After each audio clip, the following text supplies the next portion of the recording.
Hello, everybody.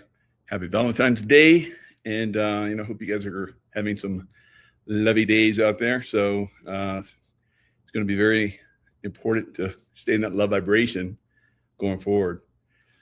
All right, so Eyes Wide Shut. If you haven't seen the movie,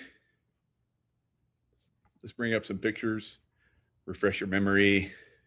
All right, so we're pretty much in an Eyes Wide Shut situation. The elite are, they're all into the crazy sexual escapades that they do. So a lot of people are like, just shocked by Jeffrey Epstein. Jeffrey Epstein, is just revealing the sexual, craziness that these guys do. It is not unusual. They all do this, and they're all into this. So for them to bring this up it's a nothing burger, right? To bring up, it's like it's the first line of defense for them. If someone gets out of line, they disclose that they have these sexual proclivities that are very unusual to the public. And for them, it's not unusual.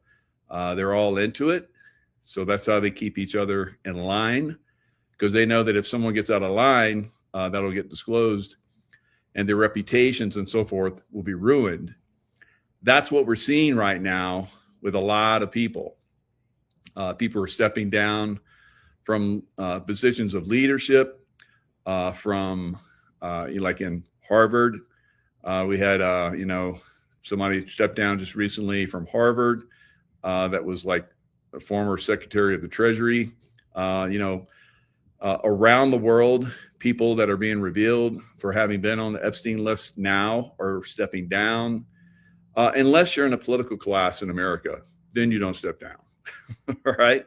So eventually something is going to take them down. All right. I see the political class completely done away with in the United States, because as they're proving with the SAVE Act, they're completely useless to us. So most of America wants, voting with IDs, American citizens to vote, but the Democrat Party is resisting. You got some people in the Republican side that are resisting. So they're completely useless to us. All right, they're not doing what we put them there to do. All right, they're resisting being our representatives. All right. So if you have, 78, 80 plus % of your constituents want something and then you vote against that, you got to go away. It's very friggin' simple. Right. So this is what we're going to see going forward for these people. All right. So the Eyes Wide Shut, Stanley Kubrick came out with that. Of course, he died from a heart attack. Right. Not long after or just before this movie was released. I think a couple of weeks before the movie actually was released, he died of a heart attack. So was he murdered because of Eyes Wide Shut? Now, we know they keep people quiet through, like we just saw there with Eyes Wide Shut. They will disclose, like they're doing now with the Jeffrey Epstein. So a lot of people are just being, forced out there, sacrifice yourself. It's like, that's the way the Luciferians are, The fact that Kubrick died before the films had been shown to the public raised some eyebrows among the more skeptical and conspiratorially aligned, even though by 1999, Kubrick was 70 years old. The fact that Eyes Wide Shut had seemingly exposed the illicit sexual occurrences of secret upper class organizations seemed to suggest that perhaps Kubrick's death had far more to it than a mere heart attack. Of course, you know how I've talked about how I was subjected to the heart attack machine. It didn't work on me. They've tried other ways to take me down. We're going to have some people on. They're going to talk about that. I'm not going to say names because they'll focus on those people, and they'll focus on my show before it comes out. So I try to keep these things secret. But they actually invented a specific bioweapon for us truthers. And they used it against a lot of truthers and took out a lot of truthers. And a lot of truthers got really sick, myself included, and almost died. Right. So it is an ongoing war that many of us are, faced with. Pretty much all of you, everybody on planet Earth is being brutalized by this elite class. But people are, consciously programmed not to resist. That goes all the way back to, the times when we were educated. You're not taught, intuition or, thinking for yourself, critical thinking, or asking questions that are outside the box. For me, fortunately, I got to, run with a crowd that basically that's the way we ran. We thought outside the box because in the box, things didn't get done. So we're constantly tasked with the impossible. So we had to learn to think, very creatively and as a SEAL, and then eventually in the CIA. Now, in both of those organizations, there are groups that basically try and control, keep people in a box as well. So it is not, completely pervasive that all SEALs and all CIA security guys like myself, have carte blanche. No, we're still controlled to a certain extent. You have to learn how to work around that kind of stuff. So most of humanity is in a box. We look at civilization. We'll talk about that a little bit. Civilization basically keeps us within a box of our own destruction. All right. So we are in, moving towards destruction by creating these civilizations. We've seen this happen, throughout time. So I know a lot of you are like, well, the educational system, the political system, all these things are working to keep our lives safe and secure and so forth. No, we're seeing that basically these systems are designed to basically ultimately destroy us. All right. So it is moving in that direction very rapidly. So that's why I'm saying that, this political class in the United States will collapse. No, I was at a LifeWave event. I earned a cruise, and it's the fifth event that I've won and earned. I would say earned, not won, but earned in LifeWave by helping a lot of people. I earned very nice trips. So I was talking to some people from Australia, and they were telling me that Australia is starting to lock down again, like they did before COVID. So they're seeing the same signs in Australia that they did during the COVID timeframe. Now, is it another bioweapon coming? No, I think it's just the elite control system is squeezing harder and harder. Now, in the United States is probably the only place right now. We talked about this for years, that United States would basically rise up. We would conquer our negative elite, and then we would help the rest of the world. All right.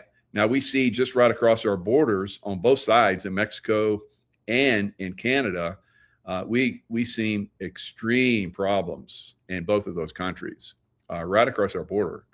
But we have to fix our own house first. So getting the elections right is going to be fixing our own house. Now, President Trump came in, I think it was yesterday, that if the CARE Act is not passed, or the SAVE Act, it is a carrying act, but it's a SAVE Act, save our country.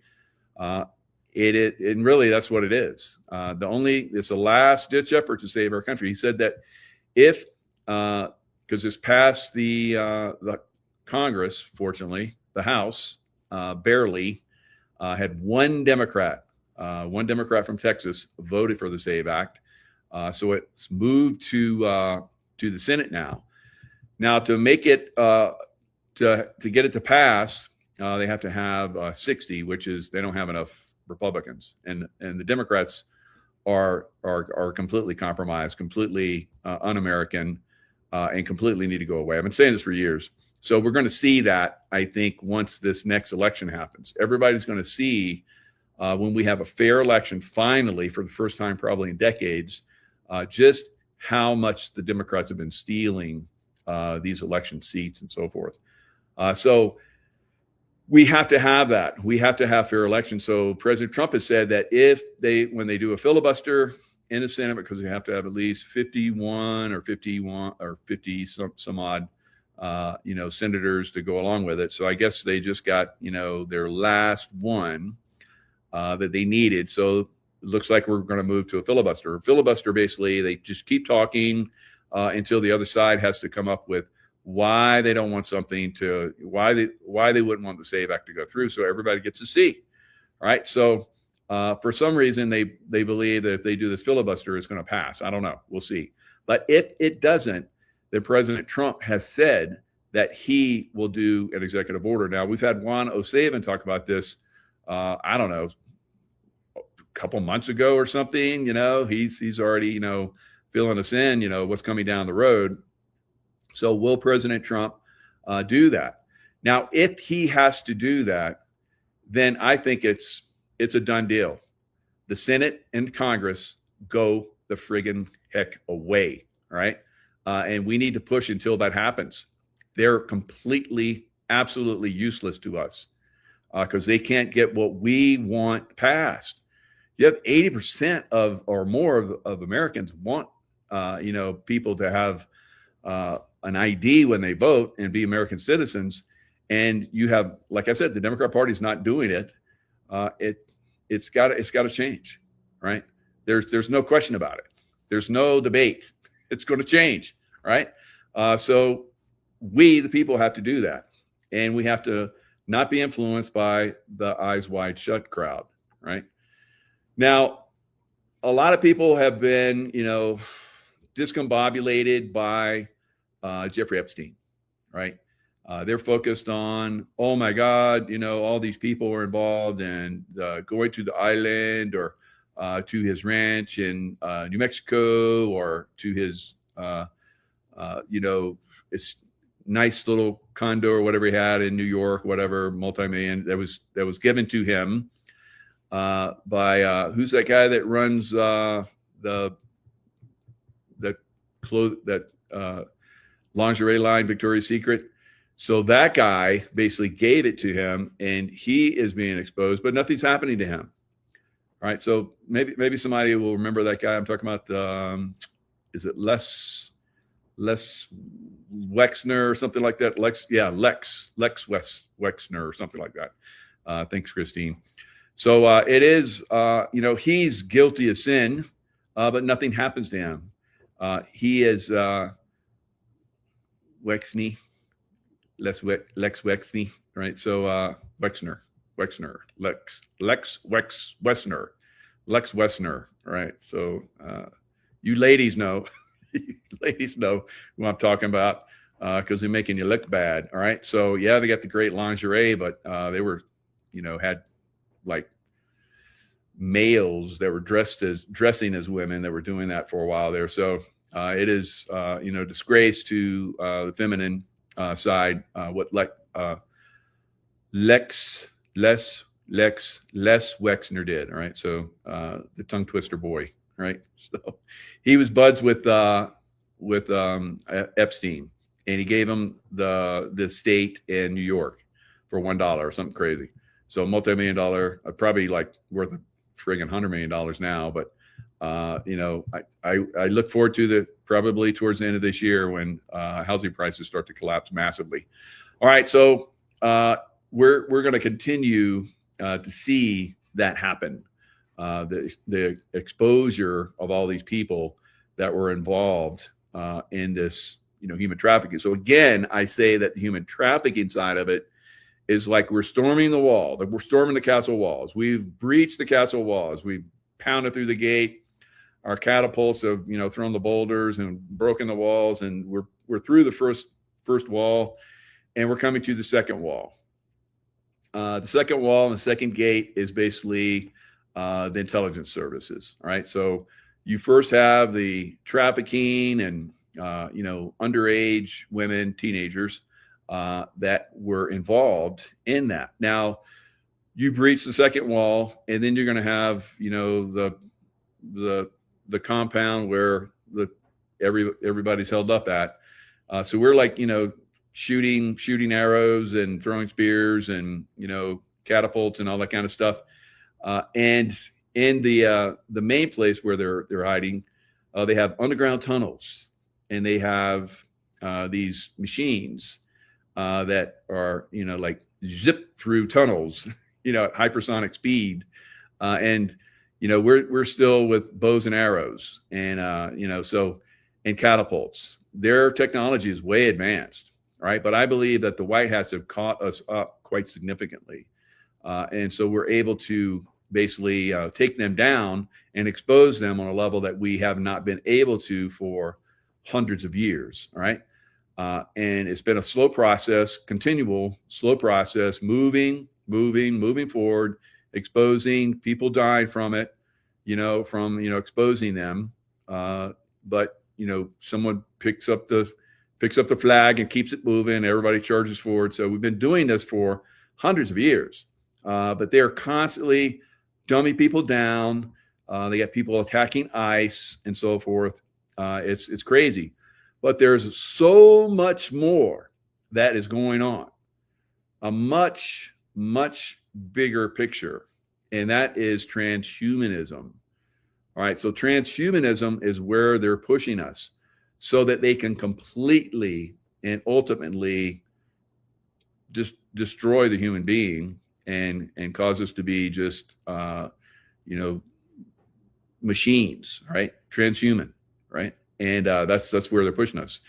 So, injecting us with stuff from the COVID vaccination that basically makes us, susceptible to the AI that's coming from the 5G and eventually 6G, and controlling us completely, our bodies, moving into, some kind of robotic type situation. So transhuman. So not really a human being anymore. The soul leaves and it's inhabited by something darker, some demonic force or whatever. And then, they completely control humanity. There's no more reincarnation. There's no more souls that are coming in here. There's no more, extremely advanced beings that are coming here to help us advance. That's their dream. Their dream will not succeed, but they're definitely moving us in that direction. So that is the bigger picture of what they're doing now. Most people are stuck and won't be able to get past, the fact that they're turning us into another species, right? That's their goal. So let's listen to this. They're transitioning from one thing to another. We're transhumanizing. They're transitioning the human race to another species. Okay, and it won't be long. It'll be in the 2020s. Doc, if you survive to 2030 without any of these genetic therapies injected into you, these biological operating systems, if you can survive to the 2030s and not become a human antenna, it's not just going to be one thing. It's going to be multiple things that they're going to try to get into our bodies. Right. If you can survive to the 2030s as a pure human being, you're going to be in a small minority of resistors. A small minority of resistors, unless we start to turn this around, guys, unless we start to awaken more of our compadres, right? Otherwise, we will be slowly but systematically turned into transhumans, and that is their goal. Now, this is from Ricardo Bossi from Australia. And like I said, they are starting to see this really start to squeeze them in Australia. Now, when the COVID lockdowns and so forth started happening, I watched Australia. I've been to Australia. I've worked with the Australian SAS, Special Air Squadron. Great guys. They're very much like us, Navy SEALs and so forth. And got along with them. One of the best groups I've ever worked with, working all around the world. But I saw that, they were being extremely manipulated. They had their guns taken away in a very suspect shooting. and Australians agree to it. Same thing happened up in Canada.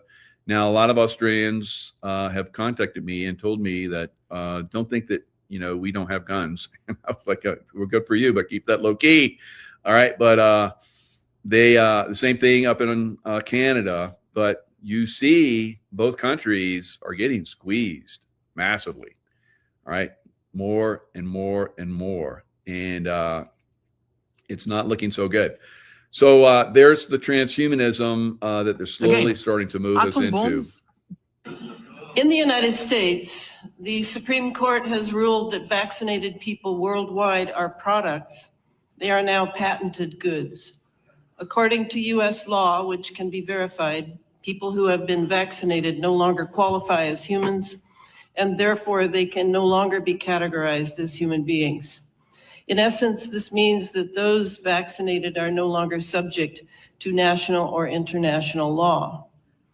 Since 2013, all people vaccinated with genetically modified mRNAs are legally transhuman and legally identified as transhuman. Then they no longer enjoy any human or other rights of a state.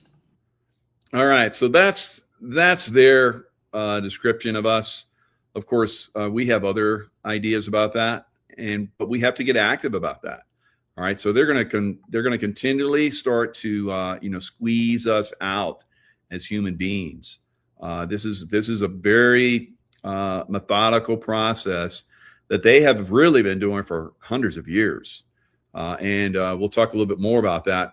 But let's look at a little bit more now. Jeffrey Epstein was very much more about trafficking young girls and providing them for the elite. Much more. He had a lot of buddies out there, a lot of people from Harvard. He had direct access to Harvard. Now, you know that President Trump has been coming down very hard on Harvard, taking away funding sources. Pete Hegseth is even, called out Harvard. The Secretary of War has called out Harvard. So something's up. Now, this one video that I've been watching gives a lot of insight into what's going on there. So they're basically doing cloning at Harvard. And Jeffrey Epstein was very much involved in that. I've talked about how Jeffrey Epstein was the money. He moved the money. Now, of course, the money was supplied to him to move the money around. But he was very much involved in eugenics and baby farms. All right. So there's been a lot of baby farms out there. You guys might remember down in Brazil, the John of God, he had a baby farm down there. Everybody thought the John of God was like this mystic, with all these unbelievable powers. But on the side, he was running a baby farm, and they found that out. And, so he went away, went to prison. But, who supported him? Oprah Winfrey, all right, was a big proponent of John of God. And of course, we now know that Oprah is all into the baby trafficking stuff and child trafficking and teenagers and so forth. She's got her own little trafficking school, or a couple of them in Africa that's been exposed. So it is among the elite guys. It is one of those things, Hugh Hefner, bringing babies back from Vietnam on the Playboy, jet. So they flew out there with the Playboy bunnies, taking care of the infants and child trafficking them back to the United States. Who knows what happened to those babies? So it has been an ongoing thing for a long time, even going back hundreds of years, where they had trains of children being moved across, Europe and America, and being literally given to people and sold to people. There's all kinds of information about that. It's really starting to come out now because we're starting to put all these pieces together. What was that? It's like children are being like, what happened to their parents? Now we're starting to know they're baby farming for a long time, guys. She knew she was being used for reproduction, and she said it directly. But that's actually just the surface. This is about to blow your mind. So I'm sure you've been seeing the incubator stuff in the news recently. It's been covered, but they're not really explaining it. This is what they didn't tell you. This victim didn't write that letter in English. She wrote it in rail fence cipher. A rail? All right. So, me being in the SEAL teams, I was one of very small percentage of guys that they sent to one of these schools where I learned how to code. All right. So I could write a letter and there was all kind of code in it. Of course, I'm not going to expose or talk about any of that technique. But here we have a teenager that's being trafficked and she's being taught how to write in code. All right. Sounds like Kathy O'Brien type stuff, doesn't it? Yeah, because it exists and it's still existing, I promise you, and it's still being utilized.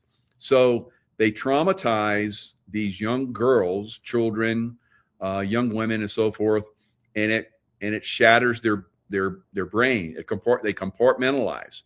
So within these compartments, they can start to insert information to pass to other people.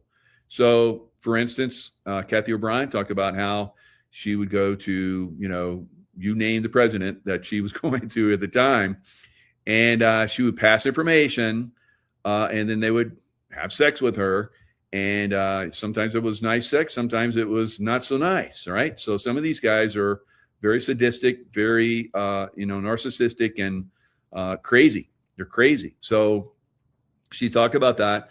And I asked her in the last show I did with her about this compartmentalization, and she confirmed that yes, they shattered her as a child so that they could use parts of her brain for this compartmentalization, so they could pass information. So they would have information in one of her compartments, so they knew all about how to because they were brilliant. Kathy O'Brien is absolutely amazingly brilliant. She's a great that she survived and has been able to pass this information on to us. She's like Stanley Kubrick on steroids that survived, right? So lots of people, I wouldn't say a lot, but we've had some people that have been able to disclose and bring this information to us. We're very fortunate. All right. So here we have this teenager that's been trafficked, been sexually abused, and she has been taught how to write cipher. Cipher is a transposition code. You split your message across 2 rows, alternating letters. Top, bottom, top, bottom. To read it, you weave the rows back together. The actual page in the EFTA is not the journal. It's rows of letters that look like occult nonsense. But what I just read you, I'm not your personal incubator, where is the baby, where is Jelaine? That's what you get once you decode it.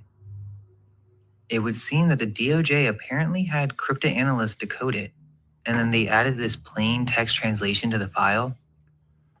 So all these files that they're releasing, do you think they were just passing, information across Gmail? Oh, you got a Gmail account. Here's my Gmail account. We'll send you this information. No, I promise you, this was over some type of encrypted landscape, right? That they thought was secure. But we've seen through the Q post that they've said that we have everything, right? So the Epstein files, I believe, were, TS and above to them. And it was compartmentalized, and it was sent over to their secure organization, over their secure wires and so forth, but it was being, taken. So that's what we're seeing. So they're starting to release this. So this is another example of how they were training these young girls in, cipher. And we haven't seen all the information from them, I promise you, because we've seen we haven't seen it, but I promise you there's been a lot of them that have died over the years that just thought about or maybe mentioned that they would come forward with information and they were taken out. Don't clarify at all that it was a cipher. They just published the decoded letter like she wrote it normally. And they left out that the cipher ends with death. See, you're missing the context. The real question is, why does a trafficking victim know how to write in cipher? Why would she need to? A railfin cipher isn't something you just pick up. Someone most likely taught her this. That's a red flag. A victim writing in code implies training and operation.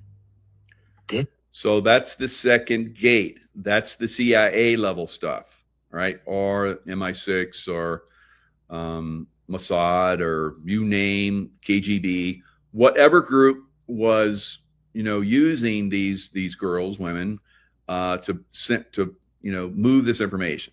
So they had trained them to pick up information, just like they did for some of the women I've had on my show that have talked about this. They have talked about how they would gather information. They were experts at, they had photographic memories, and they could read someone. So when they said something, they'd say, okay, say this to them and see how they react. So they would say something that would be, they had no idea what it was. It was some kind of coded information. And the person that they were with for that moment would respond. They would frown, or they would light up, or, they would have a poker face if they were well trained, but most of them weren't, right? So there would be that little spot of information that would happen within their countenance or within their face. And I'm trained in this as well. The way the eyes look, the way, you can watch the breathing and tenseness and so forth. You can tell, what's going on with someone. So they could read that, and they would report back to their handler, what it was, to their CIA handler, as in the case of Kathy O'Brien, or in the case of, some of these other women, to Jeffrey Epstein. So Jeffrey Epstein was gathering, compiling this information and then sending it to someone. And that's just some of the stuff that we're seeing in the files, right? It's like ritual abuse more than anything else. All the ciphers were decoded. One of them mentions the blood from supposedly Leon Black. We've mentioned him several times. The other cipher is her guilt. She feels like a monster. She remembers the screams. But I was looking through the PDF and I found this page. So Ghislaine Maxwell evidently was there for some of these operations where they're doing the cloning. And I guess it's very painful. Whatever they're doing, however they're inserting, into their ovum, their eggs or whatever, it was painful for them. And they would be told to close their eyes tight, and close your eyes tight, close your eyes tight, close your eyes tight. And they remember that. And they talk about that in the descriptions here. So, horrific stuff. And the cloning, I've been bringing this up for years and years and years about cloning. All right. And now we're getting more and more information. Jeffrey Epstein and his group, Harvard, and you name it, probably other places were involved. Stanford, I bet, were involved in cloning, guys. They're cloning. So this is part of their operation to basically replace us. So the waves of illegal immigration that come to America and Europe and so forth, that's all distraction. And that's all to tear down our civilization so that we're more manageable. And there's only going to be a few of us left, like they plan, if everything goes as planned. But that's why we have to break up their organizations and really come down on them. Now, here's another part that I wanted, that I thought would be very valuable. Here they're talking about Nowak and George Church. These are all Harvard guys that would meet at Harvard with Epstein and plan some of the stuff out. All right, so let me get to this one spot. It is, I don't know it when I see it.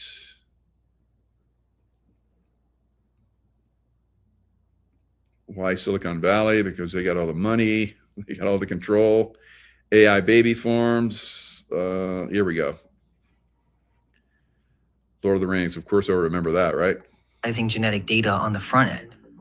It's a surveillance infrastructure that tracks populations on the back end. What am I saying? it would seem that these sickos are trying to design an engineered human race that's powered and monitored by AI. Design them, produce them, monitor them, control them, all in AI. That's why I called this video AI Baby Farms. It's not just baby farms. If you follow the documents to their logical conclusion, what you're looking at isn't just a trafficking operation. It's the blueprint for an AI-monitored, engineered population. Allegedly. And remember what I told you at the beginning of the video. Epstein told scientists he wanted to see the human race with his DNA. He wanted to impregnate 20 women at a time at his ranch in New Mexico. Everyone reported that like it was just fantasy, like it was some delusion of a narcissist. But look at what I just showed you. The shell companies, the fertility doctors, the egg harvesting, the CRISPR research, the AI funding. It seems like he was describing this operation. That is the full picture as I understand it, but that's just from 44,000 documents. Every EFTA number has been on your screen.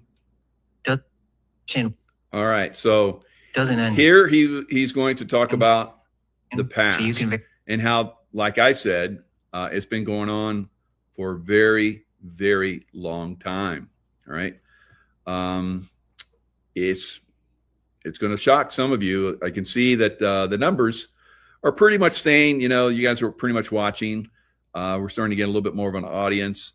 This is definitely outside of most people's scope, but it is.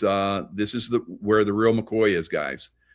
This is where we need to focus. This is where we need to get to the citadel, all right, and take them down as fast as we can before they get down into the underground tunnels, which a lot of them have been destroyed.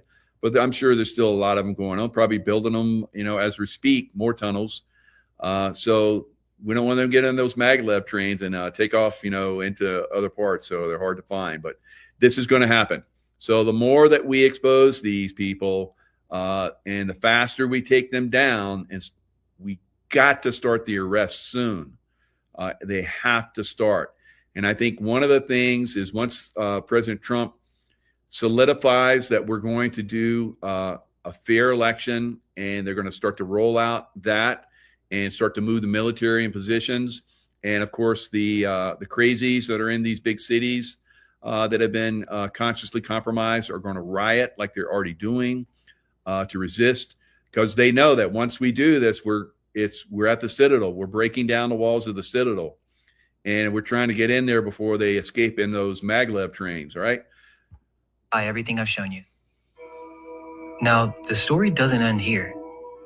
The documents speak for themselves, but if you want to understand why I called this video what I called it, stay here for 5 more minutes, because none of this is new.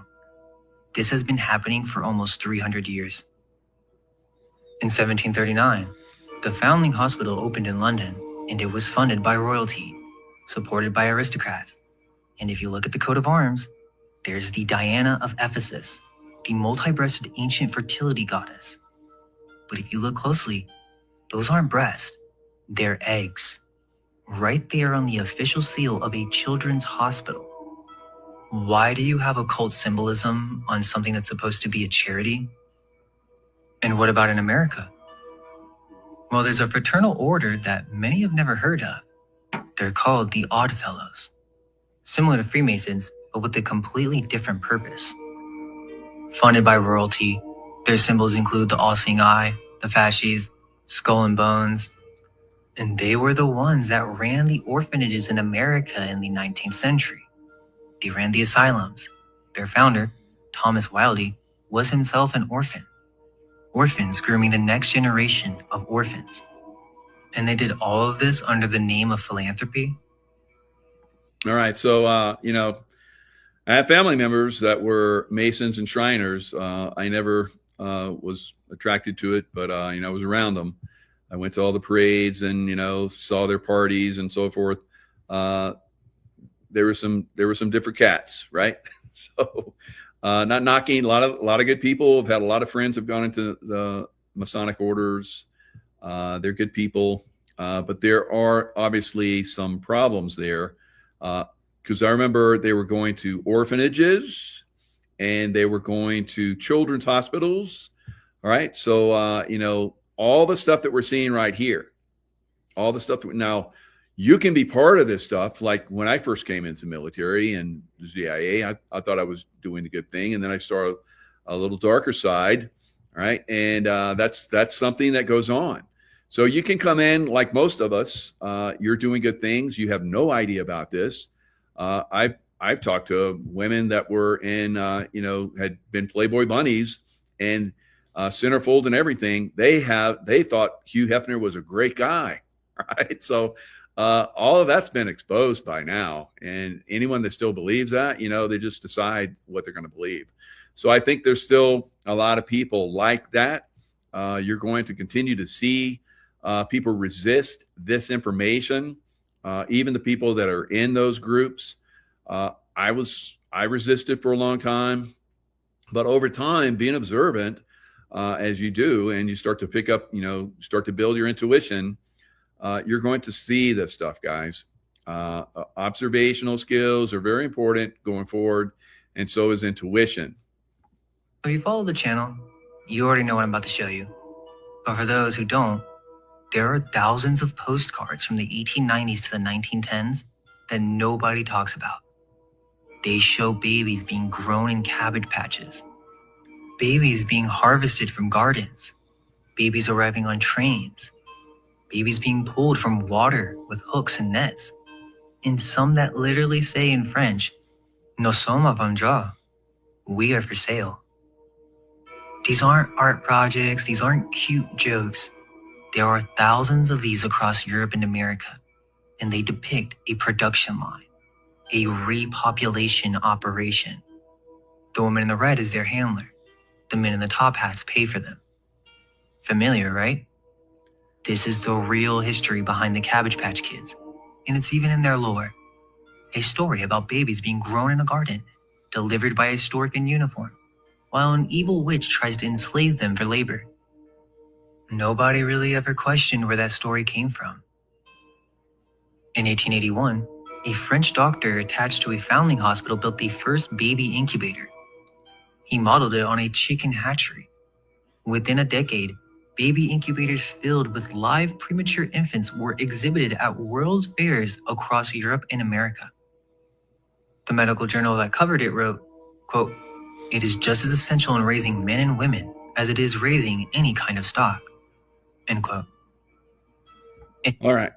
So you can see this is I've been talking about for a long time, Tartaria and so forth. This has been an ongoing thing that destroyed Tartaria because it was part of our advanced civilization and culture, and they destroyed it. They, who is they? There's a lot of people that talk about this over the years, reptilian, Anunnaki, so forth. There's definitely negative alien forces that are out there. Talk about the aliens, and you're going to get yourself in a lot of trouble like I did. All right. So you have to start to open your mind to this, and you have to understand that some of the information that they've been feeding us is a little bit of truth and a lot of disinformation. All right. I am not that deeply into it. I probably wouldn't be able to talk to you. I probably wouldn't be alive if I was talking like I'm talking. They've tried to take me down, but if I was more knowledgeable on the ET realm, and I talked about it, of course, Gaia, there's guys that have been over there that have talked about this. I've been on those shows, and there is a lot of disclosure going on, but there's not a lot of people that are listening to it. And when we've had these ET groups that get together, for a while, they were getting very, very large, and then they started to infiltrate those and harass and threaten some of the people that were revealing in there. So, and then some of those people, a lot of those people, unfortunately, over the years, a lot of people that have come out and have Carrie Cassidy's talked to like tons of these people. I need to ask her the question. It's, Carrie, how many people that you've talked to over the years are now gone, and how many? There's a lot, right? I know there's a lot. I would like to hear from her. How many? It probably is staggering. So it is, something that they want to keep under wraps, just like the giants. just like the ET races, just like the Tartaria, advanced, races and civilizations and so forth that they destroyed with nuclear weapons. And then if the nuke didn't, destroy everything enough, they came in and used the earthquake machine on it and created liquefaction of the soil. So we had buildings that would sink. If that wasn't good enough, then they'd use the directed energy weapon on them and burn the cities. So this is something they had been doing for a while. All right. So we can see the evidence of that, throughout America, throughout Europe. We have lots of these cities that at one time were far more advanced than what we have now, more advanced than we have now. And they're sunken. And whenever someone, starts to unearth them or discover them, they come in and shut it down very quickly. Same thing with giants and on and on and on. So the Nephilim. All right. So this is what happens when we start to advance in our civilizations as they are now, with the population pretty much through the educational system that can regurgitate what they're taught, but they can't think. All right. They can't think. So they can do advanced, physics and, information and so forth as it's taught to them, but give them, okay, so take this and make it work somewhere. And a lot of these people that have been through and they're degree after degree don't know how to explain hardly anything correctly. Right. They haven't, gotten to the point where they can, think creatively. Look at most doctors. Most doctors these days, have been through extremely advanced, training, technical and so forth. But, COVID came around and almost all of them dumbed down. They couldn't see that this was a big psyop. And then they fell for, the vaccination program, and they pushed it and they still push it. And they won't admit that they were wrong about that. And even though they were millions of people are dying from the vaccination now, they won't admit it. They won't admit it. They're dumbed down, guys. So I've had many of my friends that had kids that were very highly intelligent and critical thinkers. And they also were they were survivalists and, could go out in the wilderness and they could thrive, not survive. And they were going to become doctors. And then they started to see what was involved. And they're like, that's dumb. I'm not going to dumb myself down in that organization. And they bowed out. So I've seen a lot of that over the years. We're going to have a problem with the doctors that we have now. We're not going to have as many, but that might be a good thing because we need to have doctors that are, trained correctly, not with this educational system that dumbs people down and they just regurgitate information and just do as they're told and so forth. They don't question. So these are some of the things that we're moving forward towards, I believe, and there's going to be massive resistance from the elite guys. They're going to try and kill us off. They've already attempted that, but as things go forward, they're going to do more and more to kill us off. So we're going to have to be very intuitive. We're going to be very observant. And as, crazy stuff starts happening like these, I've been warning you guys that we're getting ready to have massive earth change events. Some of these are going to be implemented by these people. Some of them, I think, are being stopped out, but they have a lot of technology that's way advanced. All right, so let's listen to this. You're going to need to really pay attention because this guy is going to blurt out so a lot of information fast. Lock in to understand this. This video will require you to lock in. Civilization was designed to replace humanity. And I'm not talking about politics, ideology, technology, greed, human failure, whatever you want, belief, human invention. I'm naming the pattern beneath it all because there is a pattern, a stable pattern in abstract space that is far older than humanity, older than culture, and older than gods. It does not live in organisms. Organisms fall into alignment with it. Wherever extraction can outrun regeneration and consequence can be delayed and abstraction can replace contact, the pattern will will appear. And it's worn many bodies and it's wearing us now because the pattern has a historical body. And that body is called civilization. I'm just trying to tell you what it is. Civilization is not a neutral tool. It is not a container. It is not a servant. Civilization is a replacement engine. It is designed to replace humanity with function. Civilization is a replacement engine designed to replace humanity. All right. So all of these evil efforts that are out there that are trying to convince us, oh, we're keeping things civil, we're keeping things normalized. We have doctors, we have hospitals, we have politicians that are serving you, bullshit, and on and on and on. Educational systems that are teaching your children, bullshit. So this is the function of a civilization as it is today. Civilization was not created to serve humanity. Most of humanity was created to serve it. And you can see the pattern in the locust. A grasshopper is a local green limited participatory animal. It eats, the land recovers. But when density crosses a threshold, something shifts. Serotonin rises. Contact accumulates. A switch flips. The grasshopper does not decide, it aligns. Its body darkens. Its appetite becomes endless. Limits dissolve. The land becomes stripped bare, and then the swarm dissolves. Not from evil, but from completion. And you can see it in ants. So we're moving towards completion. Right? So not a good thing. Now, this doesn't mean that, like the grasshopper that come in, like, locusts that just like eat everything and then they die off. It's basically, we have stupefied people that are doing stupefied things that are going to cause us to die off.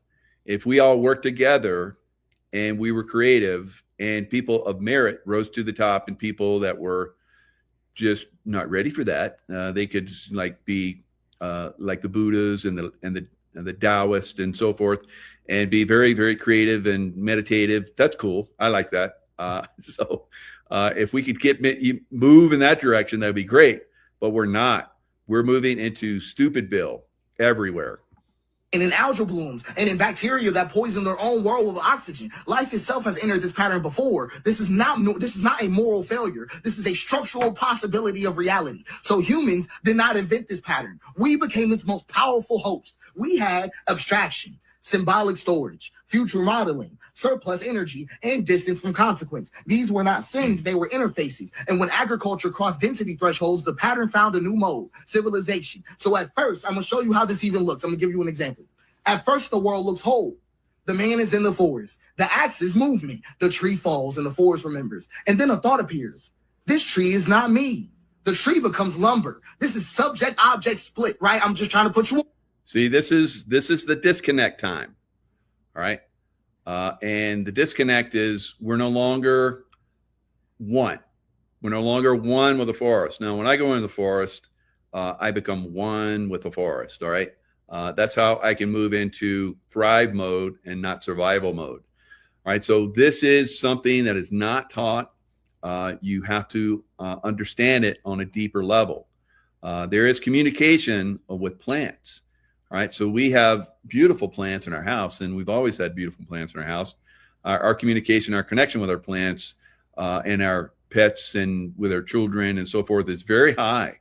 But it is only limited by, the connection. So if the connection starts to fail, like he's talking about right now, then you become separate and you bring the axe and you cut down the tree, turn it into lumber, build your house. Instead of living, I don't know, in the earth or whatever, right? So it is getting to that point where we're destroying all the resources that are available to us, and we're not replacing them. The forest stops being a relationship and becomes a resource field. Nothing breaks immediately, and that's why it works. And then once the split exists, it seeks completion. The river becomes water. The animal becomes meat. The land becomes property, and another human becomes labor. And guess what finally happens to the self? The self becomes useful, right? The split turns inward, right? So here's the pipeline, how it shows up in your life. You are born human, but you're converted into function. It always starts in stage one. You start with an identity and they turn it into a role. Someone asks you, who are you? But the answer is no longer I am. It becomes a job title, a school, a status. Remember, you are one with the Creator. I am. That's what all the masters have taught throughout time. But the Luciferians basically are breaking that connection for us, all right? And that's what we're starting to see more and more of. So the breakaway. We're in a breakaway. So we have some that are breaking away, some that are still connected, some that are moving back towards connection. How many will survive going forward remains to be seen. Being becomes utility. Then stage 2, the role becomes a performance. You must execute correctly. Metrics measure adequacy. Your existence becomes conditional. And then stage 3 comes in right on time. Performance becomes permission. Good performance grants resources. Poor performance withdraws them. Survival becomes earned. And then stage 4 hits like a truck. Permission becomes morality. Work becomes good. Rest becomes lazy. Productivity becomes virtue. Idleness becomes sin. And that morality reaches identity. I am what I produce. The conversion is complete. Human instrumentality achieved. No external oppressor required. You now self-enforce your own instrumentalization. You are your own warden, and you can't even think outside of it. I want you to understand you cannot think outside of civilization, because civilization installed the thinking apparatus. Your categories were not discovered. So it's the same thing in education. It's the same thing in our civilization. If you get outside the box, if you ask the questions that are not part of the course, then you're basically, shut down. You don't get the good score. You don't move up. And if you're one of those people that comes up with, resources or ideas that will basically break out of a pattern that everybody's in that is not useful, but they want us to stay in that useful pattern that they can control, and you come up with a solution, you will be shut down. We all have seen this. I've seen this in everything I've ever done. All right. All of us that are producers, that have great merit, that have great ideas, we're shut down constantly. Race was not discovered. Race was assigned. Class was assigned. Wealth was assigned. Gender roles were assigned. Status was assigned. Merit was assigned. Success and failure were made the fuck up. I'm trying to put you on. All civilizational abstractions, all of them. Even your own name was designed deciding. You're right. Your naming conventions were standardized by Romans 2 full civilizational cycles before you existed. Your calendar, your week, your hours, your inheritance structures, your educational model, your legal personhood, all of them are preloaded. All of them. You do not stand in civilization. Civilization stands in you. And that's why escape fantasies fail, because you cannot leave the water using the concepts water taught you. And this is the mistake people thinking. Gods can fix this. God can fix this. No God has ever addressed this situation, because they think gods stand outside the pattern, like gods oppose the pattern, like gods interrupted. They don't. Every god that has appeared inside history has either emerged already aligned to the pattern or been absorbed, inverted, or repurposed. Let's go through them. Yahweh is a civilizational God from the start. Yahweh was never a threat to civilization. Yahweh is a God of law, land, borders, lineage, obedience, continuity, and inheritance. A God of accounting, a God of command, a God compatible with empire. And that's why Yahweh was not crucified, because Yahweh already belongs to the pattern. Let's talk about the real God going on here. Abba. Right, that's the interruption that had to die, because Abba was not Yahweh. Jesus never said the word Yahweh. Abba was presence without a ledger, forgiveness without a transaction, worth without productivity, life without a hierarchy, and love without a boundary, and rest with no permission. Abba dissolved every role. Abba collapsed moral accounting. Abba returned people to participation, and that cannot be absorbed. So it was executed. They did not crucify God. They crucified the interruption. That's all they did. They didn't kill God. They killed the Father. And then civilization performed its most elegant move ever. It absorbed the corpse and then built a church around it. Let's go to Buddha. Let's go to Buddha right quick, right?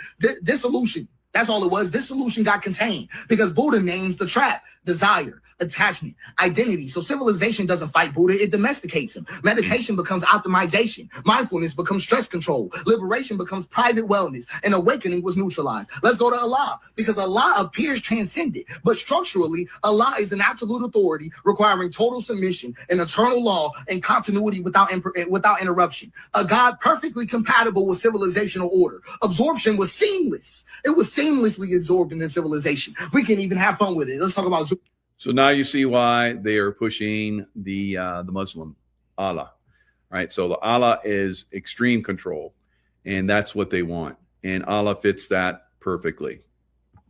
Because Zeus was never outside the pattern. None of them were. The Olympus mountain was an empire mythologized. Hierarchy, domination, violence normalized. Zeus did not fall. He became unnecessary. The state absorbed his function. So every god that is ever born made a choice.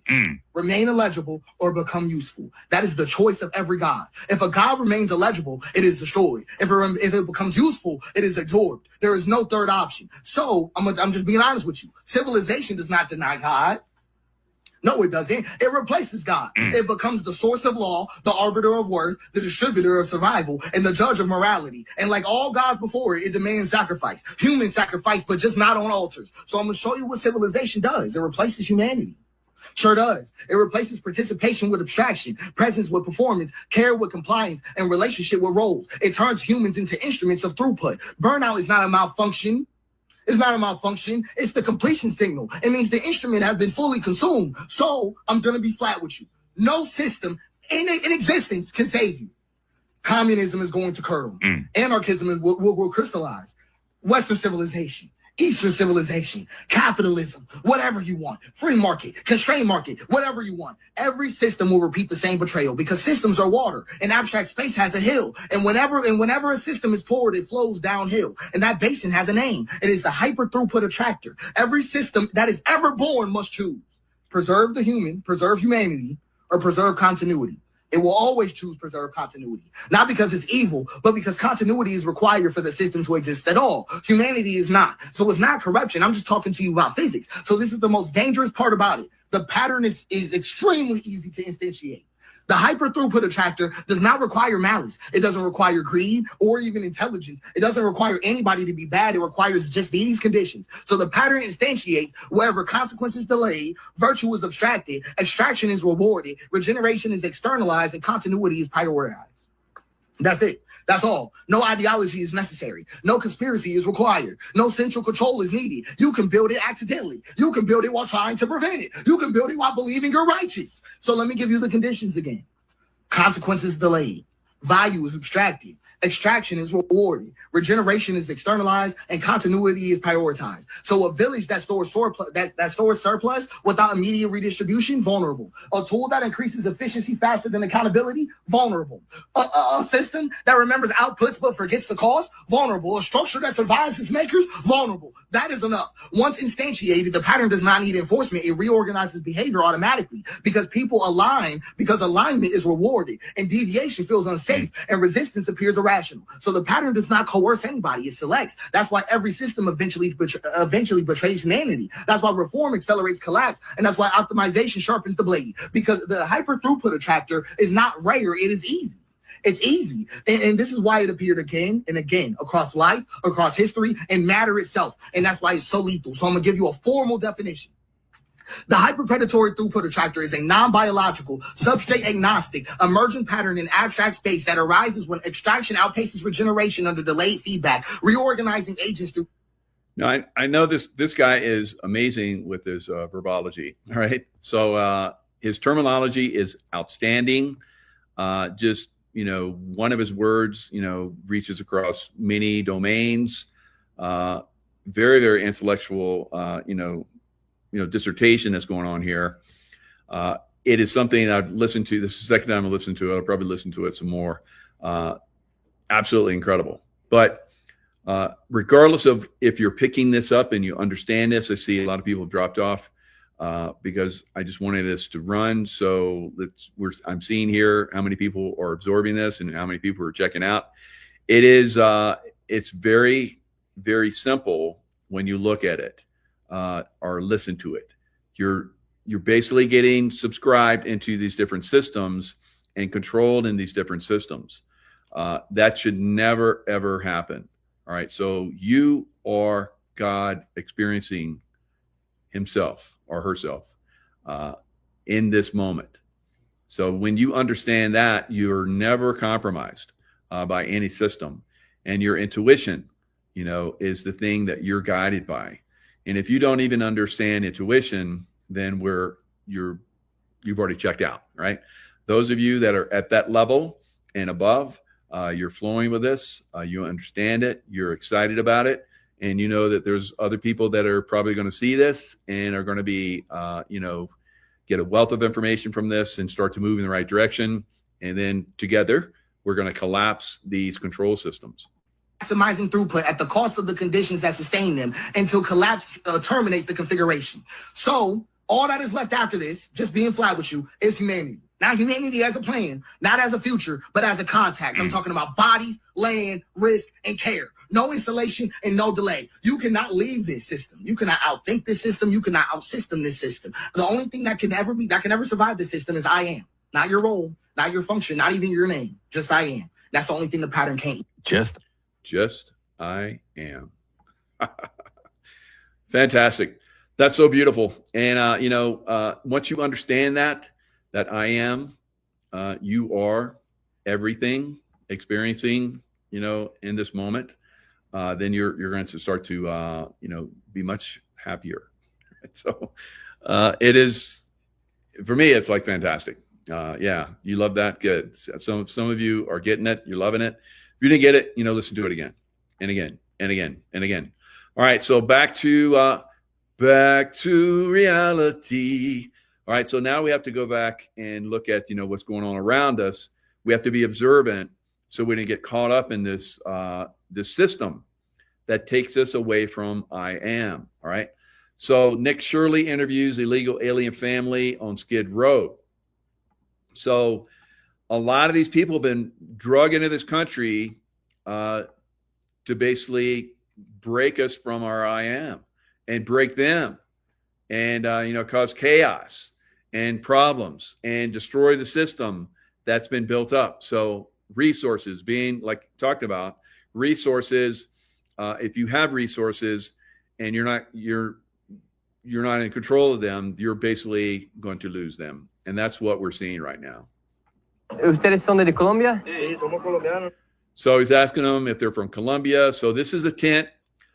He's in Los Angeles right now. So he's exposing Los Angeles. And he's asking them, are you from Colombia? They're saying yes. ¿Ya cuánto tiempo ustedes llevan aquí en los Estados Unidos? Llevo 2 años. So how long they've been here? They've been here 2 years. 2 years. So Biden brought them here. So they've been here for 2 years. It's a whole family living in a tent on a street like animals. Cuando ustedes vinieron aquí a los Estados Unidos, ¿pensaba que iba a llegar aquí a So I was asking him, when you came here, did you think you'd be living on the street? a vivir aquí en esta calle? No, pensábamos que iba a ser una vida diferente. Never. Vinimos a cambiar la vida. We came here to change our lives, and now we're living like dogs, and they are. It's very unfortunate, but they're living like dogs. And how many are living like dogs on streets all over America, or living in houses, that are made for 4, 5, 6 people the most, and there's dozens of people in these homes all across America. Pensaba que íbamos a cambiar nuestras vidas, no íbamos a estar así como perros, no es como estamos como perros, porque no somos animales, somos seres humanos. Pero mira.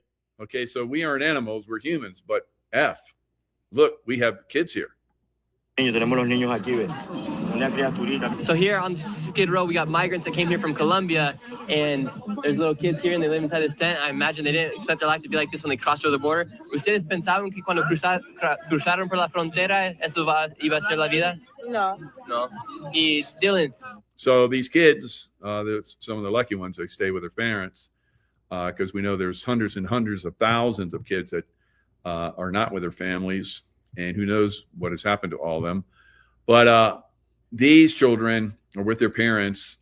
They, like their parents, thought they were coming to America, and they were happy. They thought everything's going. They probably were told they're going to have this, they're going to have that, and who knows? Maybe they had to, fork out some money to do this, because that's what happens to a lot of these people. Or NGOs were paid by us, the taxpayer, to fund this invasion of our country. ¿Te gusta vivir aquí en los Estados Unidos?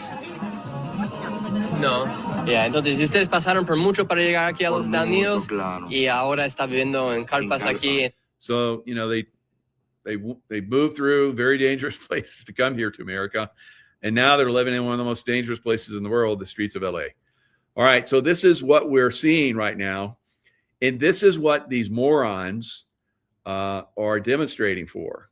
in these cities against ICE. All right. So we're even seeing high school children that are leaving their classes and going out and demonstrating on the streets.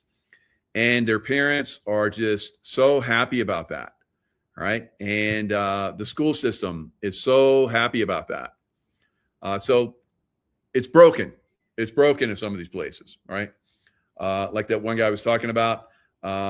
These people are not connected to their I am anymore. All right. They're not connected to God on the level, even elementary kids. Really. Wow. So in the chat, we have even elementary kids. Chat's moving pretty quick. Let me see if I catch that. Boom. Right. Even elementary kids, you can barely see that, but they want their organs. Yes. That's part of it. You're not be able to see that because of my shirt, I guess, because the white lettering on my Valentine shirt that I'm wearing to dinner tonight is not allowing that to come through. Sorry about that, guys. But so I read some of these off.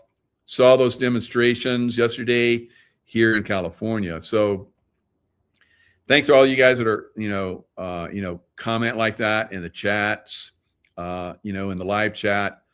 You can still see the live chat. You can, and down in the comments, after the shows, it does make a huge difference. So why do I have an Ollie Van Z? Did a show with her on the ship a little to go and see if I change that. But there is some crazy things that are going on in America now, and we have to become aware of them. And we're going to be shamed, and we're going to be called Nazis because we're trying to make things right. This is what these kids are being taught, that we're Nazis. So they're kids, and you just saw those kids living in a tent on the street, and they're protesting to allow those kids to still live on the street in poverty in a crime-infested area that's very dangerous. And who knows where their next meal is coming from, right? Who's supporting them? Probably Californian taxpayers, I'd imagine. But maybe there's some good social organizations, churches and so forth that might be helping them. I don't know. A lot of the churches now are corrupted as well. All right. ICE agent hit in head with rock as high school anti-ICE agitators and downtown LA clash.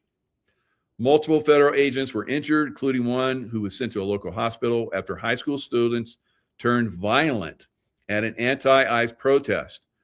So that's not a peaceful protest, obviously, and you're burning the American flag. What the hell? What kind of punk ass does that shit, right?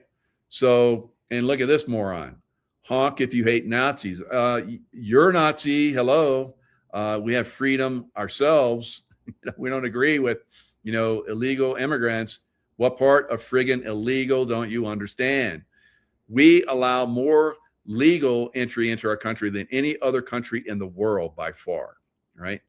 So does that need to, increase? President Trump was talking about maybe we need to increase that. But, at this point, we're upholding our own laws by, keeping illegal immigrants out the best that we can. And those that have over the last 4 years flooded our country, getting them back out. Many of them criminals, right? So vandals also damage property and block traffic. So again, it's like, I'm just going to work, in my car, and these high school punks are like, blocking the road. I'm going to be late. My boss doesn't understand. It's like, docks me. Well, I don't care. You figure it out. You get here. You're supposed to be here. I don't care.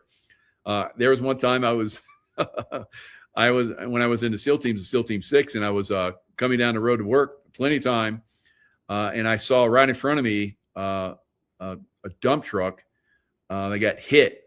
Unfortunately, I don't know what the guy was doing, maybe reaching in the back for something, and he swerved over into the lane with a dump truck, and a dump truck won, right? Kind of. Because it was an old, I think 1970s vehicle that was all steel, and that dump truck went into the ditch, and that vehicle got sandwiched all the way up to the legs, all the way up to the waist of the driver, right? So I ran up, I got out of my car, I ran up. Everybody else was frozen. They were like No one could do anything. So of course, you know, I'm a man of action. So I jump out. I go to help the guy in the car. I could tell he was not going to make it. All right. He was bashed up. And like I said, the car was all the way up to his waist. Already knew from talking to, not military, but SWAT guys and law enforcement and firefighters and so forth, that if a car basically comes up and crushes someone at that level, it's almost, they're 99% not going to make it. Right. Because it basically, once they pull them out of that, the blood just like would gush out. Now they have these body suits they can put on that can press the body so that the blood doesn't flow out the extremity. But back in the day, they didn't have that. So most people died. So I looked at him. I'm like, he's done. So I ran over to the dump truck guy, the driver, and he's like laying across the seat. There's like all this fuel is like flowing out of the dump truck, and I didn't know if it was gas or it was diesel. You know, I didn't know. And so the guy was like, "Oh, my back," and I said, "Hey man, I was trying to help him. I was like, "Hey man, you got to get out of here. If this thing catches on fire, you're not going to make it." And so he like jumped out of that. He almost ran over me trying to get out of that truck. But I had to fill out a police report. And, they got the guy out of the car. The jaws of life came out, got him out. It was, they had a helicopter was coming in. It was right on the Navy air base that's right there. And so they had it marked off. They were going to have a life flight come in. And as I'm filling out the information, the police officer came up and said, you don't need to fill that out. They just did the jaws of life on him. He's gone. So I don't need that paperwork. So I was like, oh, wow. So I drove into work and everybody's pissed at me. It's like, you're late. It's like, and I told them the story. And then they're like, they wrote it in my evaluation that I saved a guy. So it was good. So that's one of the rare places. I've been late in jobs in other places. They don't give a shit, so that's what these punks are doing. They're causing, mass problems for people. Who knows? Maybe someone is in an emergency situation trying to get somewhere, and these punk asses are holding people up. So it is not good. Defund ICE, fund schools, not raids. All right, dumbasses.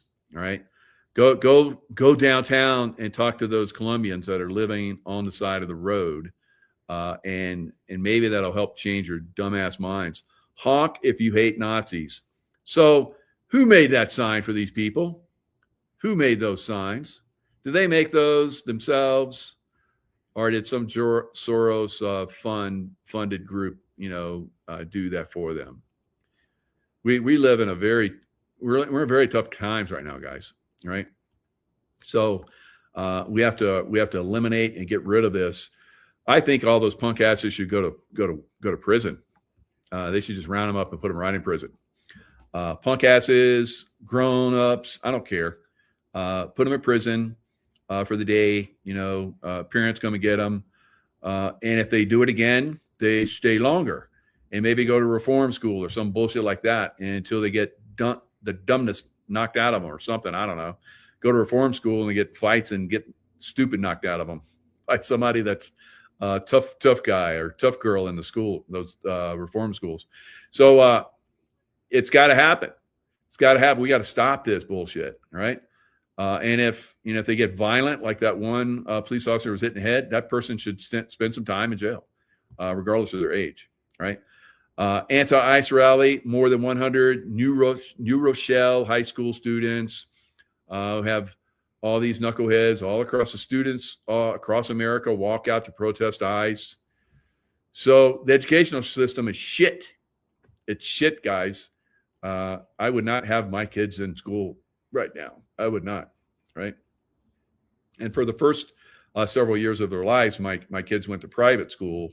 And then I had somebody talk me into send them to regular school, and they did pretty good actually. When I was in Maryland, Annapolis, the school system there was really good. So if you got a good school system, we had military there. It was pretty squared away at the time. I don't know what it is now. So Naval Academy. So we'll see going forward, what kind of effect this has on these big cities, like I've been talking about for years. These big cities are probably going to burn. They're probably going to get destroyed, right? When you see even the kids are doing extreme stupid, I don't have much hope for them. I don't have much hope for them, right? And you shouldn't either. And if we do what we can, we try and clue people up the best we can. If it doesn't work, it doesn't work, right? We move on and we save those who we can. All right, so let me reach over here. I have to put the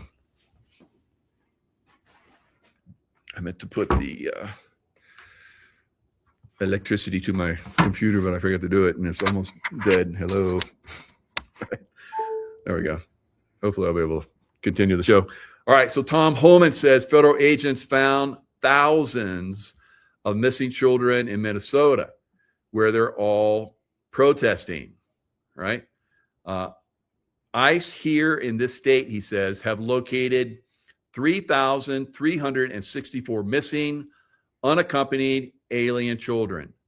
Children the last administration lost and weren't even looking for. So this is what's going on. So not only do they have the extreme corruption, and they have those idiots that are demonstrating on a massive scale in Minnesota, for what? For what? So they can keep those children that have gone missing, continue to have them missing, right? So it's WTF? What is going on? This is insane. So more orphans, the stuff that these guys have been doing for a long time. Now, let's go into a little spiritual activity here. All right. We talked a little bit about that with the guy that was, like talking so fast. It's like, oh my God, that guy's mind is unbelievable. And I tried to put some in and talk a little bit, but I listened to that all the way through. I was like, it's pretty cool. But, spirituality, intuition, connection to God through the I am what I am is I am that I am, so there's lots of different, I won't call them religions. I will call them teachings. All right. And even that's probably not a good word. This morning, I was, still kind of sleeping, starting to come out of sleep. And I heard my wife call out to me, Tao, like that.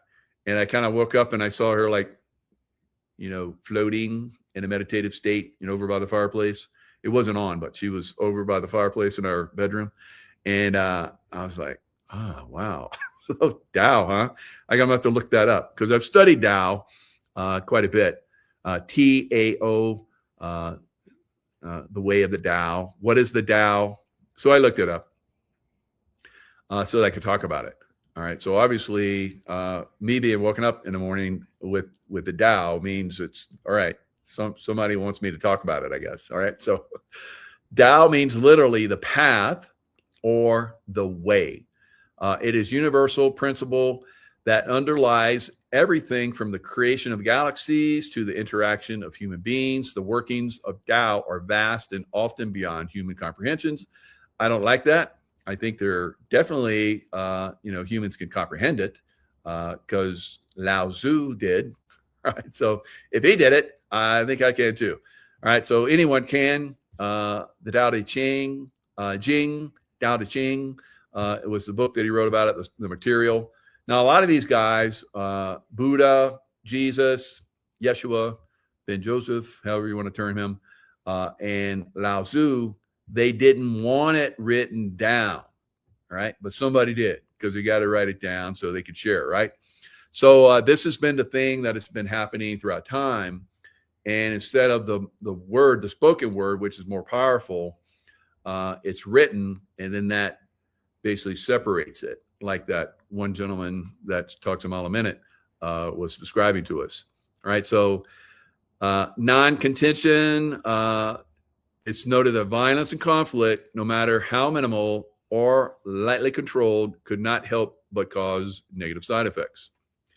I think President Trump is very much into this, right? Because he does a really good job of this. Non-action, The foolish expend a great deal of energy and time trying to do everything and end up achieving nothing.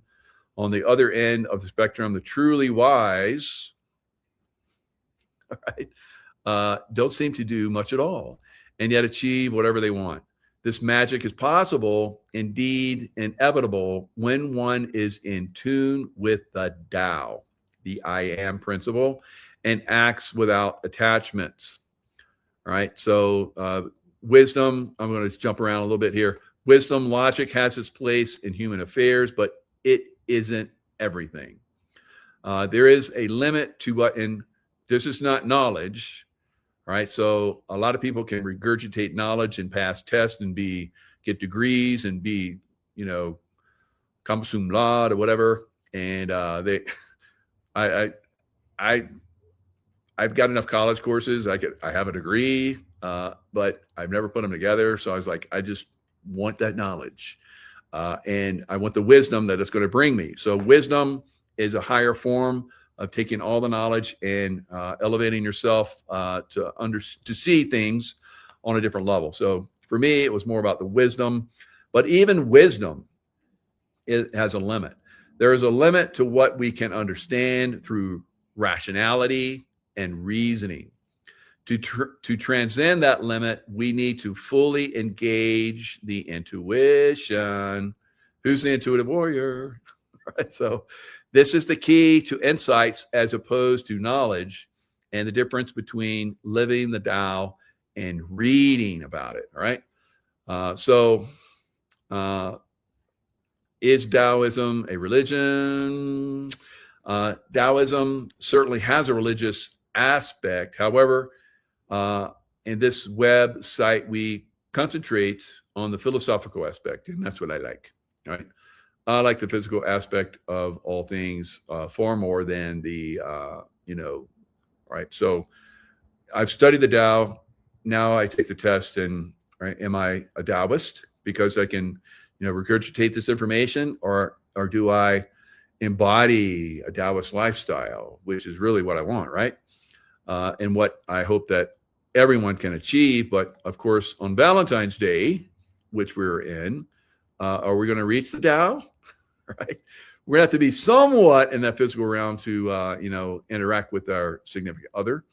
And that's what I like about February 14th.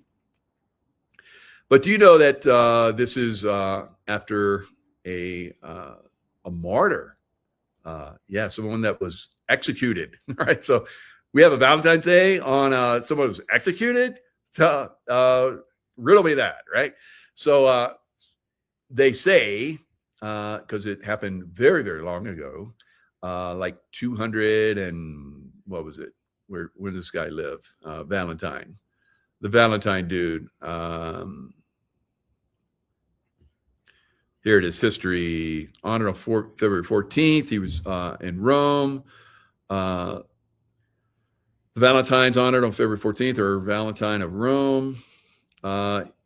So Valentine was a priest in Rome who was martyred in 269. That's a very, very long time ago. And so we really still have the right information on that, or has it been discombobulated over time? So he was buried on the Via Flaminia, so the road of Flaminia, and if that still exists, the relics. So they took his bones and his skull. Right, very, like, isn't that like what was that Shakespeare, where the guy was like to be or not to be, and he sold him the skull. What was that? What was that play? I can't think of it right now. I want to say Hannibal, but it's not. It wasn't Hannibal. It was something like that. But anyway. Not Horatio. Somebody throw it in the chat. I know you guys could look it up, or some of you even have know what I'm talking about. But my mind wanders, so I can't look it up. So let me stay with this. Not talking about Shakespeare. We're talking about Valentine's Day. And so anyway, people did pilgrimage throughout the Middle Ages until the relics of Saint Valentine were transferred to the Church of Santa Prassede. During the pontificate of Nicholas IV in 1288. So The flower-crowned skull of St. Valentine is exhibited in the Basilica of Santa Maria in Cosmedine. All right, so that sounds really romantic, doesn't it? Bones, skulls, and so forth, flowers on the skull. Yeah, let's make Valentine's Day very romantic and lovey. But supposedly, he was marrying Christian Roman soldiers that were basically, Christianity was outlawed at the time, and I guess some of the Christian Roman soldiers, he married them, and I guess the Emperor Aurelian didn't like that very much because it was outlawed, so he threw him in jail and then had him executed in 273. So that's supposedly when it happened. So 273, long time ago. Now, who basically gave us? Remember that day, 273, Emperor Aurelian, and then we have, remember, Emperor Constantine. So Constantine, if you've looked into his history, which I have, he basically was under the control of the emperor at the time. I don't think it was Aurelian. It was another one. And the reason why, because his dad was in England, and he wanted to make sure the Roman legion remained loyal to him. That was in England under his dad. So he had the son. He had control of the son. So the son, got the emperor all drunk or whatever. He would get drunk, and so he's like, "Yeah, can I go out on a horseback ride? Whatever." And I guess the emperor's like, "Yeah, go ahead. You're cool." So he jumps on a horse, and he had it all planned out. He like gallops out, and he's like, before he gets sobers up and figures out what he's done. Let me run. And then when he got to, it was like the Pony Express. When he got to the next place, he hamstrung the horses so they couldn't run after him or chase him down.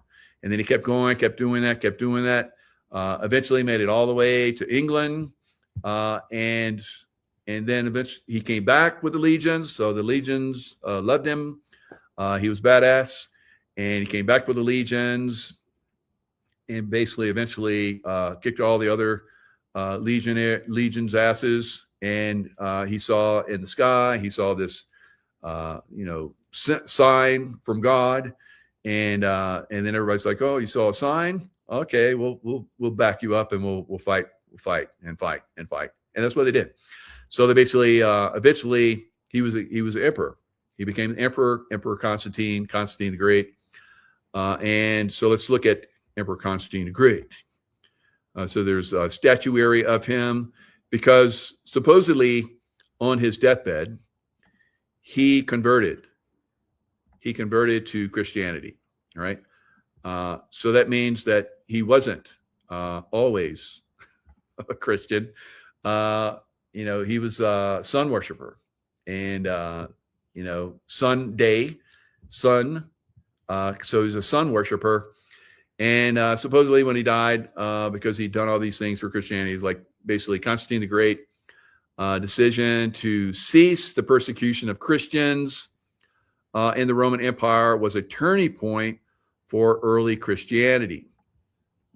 And the Council of Nicaea, he did a lot of cool stuff, and the Christian Emperor Edict of Milan conversion. So, he did a lot of stuff for Christianity. And of course, the Christians were good to him and fought for him and made Rome very, very strong and popular. Right. So that worked out pretty good. So again, was Christianity at that time, talking about the I am, the connection, or was it a way to control? I would say probably, if we look at it, from the perspective of that gentleman that had that fast language, that it was basically taking us away from our I am, right? So that's what we've seen, many times, throughout time, unfortunately, where we'll see these guys basically bring in a religion that is good for controlling people, kind of like Islam has been for a lot of Middle Easterners, right? Good for controlling them. And I think eventually what they want to do is control the world with Islam. And that wouldn't be good. So Christianity still, talking about God still gives us a little bit of freedom. I think it's still, it's still one of the good religions. If you go deeper into it, there's deeper truths, of course. I think it has a lot of beautiful things in it. Now, if you look at Constantine, the statuary and so forth, as you see here, come on, catch up. So StreamYard is like slow these days. I don't know why. But here you have, statuary. This is in, I think, York, England, where they have a statue. That's where he was. That's where his first army was. And he took that army and basically conquered the world. And it's very good. Very cool. So looks a lot like Mike, right? So yeah, I've been told I was Constantine, right? So when I look at Constantine's life, lots of similarities. Now, some of you are like, this reincarnation thing. I'm not so much into that, right? It doesn't matter that you're not into that. What matters is that it does happen, right? And if you start to connect with that, then it helps you progress. So that is one of the things that Buddha talked about. So Buddha, a lot of people said that Buddha and Christ were one and the same, and I disagree. Buddha was his own thing, soul entity. Christ, of course, had many lifetimes, just like Buddha did. Now, Buddha remembered his past lives. I would say that probably Jesus, Yeshua, remembered his past lives too. That's what happens when your intuition reaches a higher level, and you start to remember your past lives, like I have, right? So I hope that you guys remember some of your past lives, or at least have some kind of hints and so forth. Buddha, previous lives, enlightenment, Dharma, previous lives, enlightenment. So many biographies of the Buddha. Did the Buddha have past lives? Of course he did. Did he ever? And they function as core teaching stories in the Buddhist scriptures. According to Buddhist teachings, all beings cycle endlessly from one rebirth to the next, escaping only through enlightenment. So you're going to continue to recycle until you hit that the enlightenment. Now, some people are like, I'm just here and then I'm gone and that's it, right? That's crazy to me, right? So not much thought put into that one. All right, the Buddha's actual past lives, I read about them. Now, I had a past life with Buddha as an Ananda, and his cousin, and I spent most of my life with Buddha. So I have many, many memories of him. He also had reached the state, just like Jesus, where he could walk across water. And I remember that when he did that. And incredible things. He was tried to kill. His family our family tried to kill him many times, just like they tried to kill Jesus, Yeshua, many times. He had to escape. He barely escaped with his life. And then eventually came back, and he's like, I'm going to go through this, resurrection ceremony. And that's what he did. And he showed that the body can die and come back, and you can bring it back, So that's what he taught. That's the real thing of the crucifixion. Most people don't get that. And that's why people like me are out there trying to help people remember. That's really what he was about. And I've had communication with Jesus quite a bit. Like I said, I've had lifetimes with him, and I get lots of information from him. So I see a lot of people are diving off in this conversation. That normally happens, unfortunately, with this particular conversation. And that's kind of the way it is, unfortunately, right? So many people aren't ready for this level of consciousness advancement, and just check out, right? So instead of observing, like I did for when I was a kid, I remember seeing the movie Pat, and I was like, I bet I had a past life too.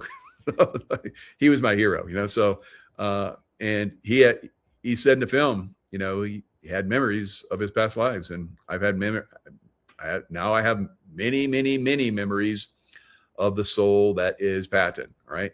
And we go back quite a bit. All right, still here, Jaco. Good job, JoJo.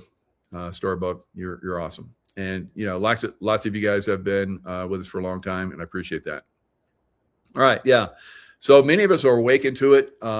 You know, it's not something that you're gonna like bring up at you know, dinner, you know, often, unless you're surrounded by people that you know are advanced. You know, I've had those conversations at dinner before with people, so they're fun. But it's not something that is normal, unfortunately. So, yes, cross-dressers. We don't want cross-dressers because that's Luciferian. All right. All right. So, on point. Let's give you guys a little bit more fun things like what we did on our vacation. We swam with the dolphins. I showed you guys some pictures. Here's a little bit of video. Dolphins are absolutely incredible beings.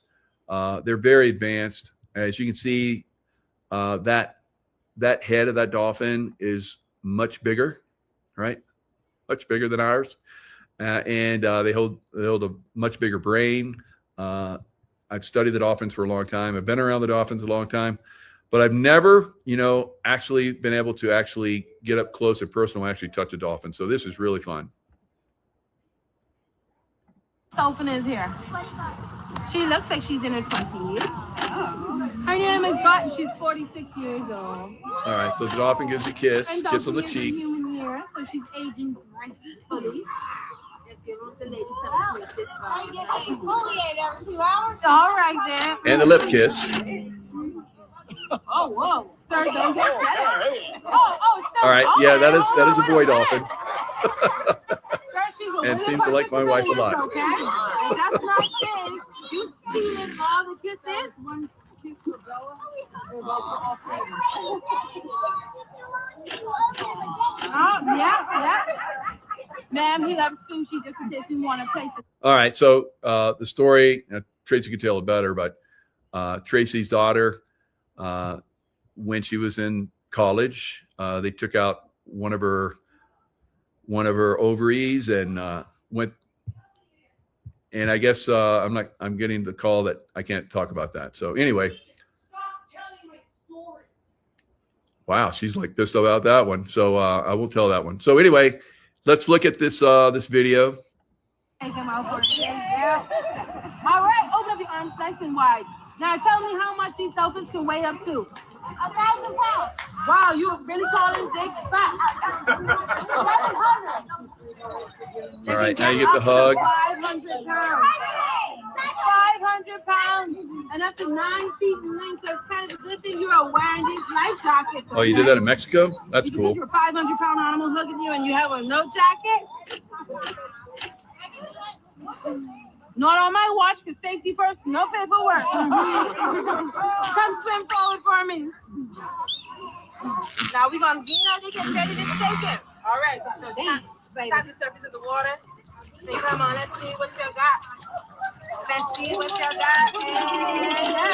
got. All right, get the dance with the dolphin. Give her a twirl, Give her a twirl. There we go. Are you ready? Yeah, that's a lot to move on to, okay? Let's see what you got. Let's see you shake it.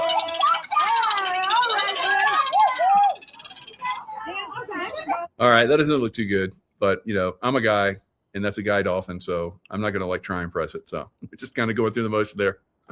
All right, then everybody's dance is here. We got the stiff competition. There you go. That's everything you need. All right, thank you so much. Party of three. Dick has a choice. If he wants to do it. Then we threw the football. Then you got the football. It's not that easy to throw in the water, okay?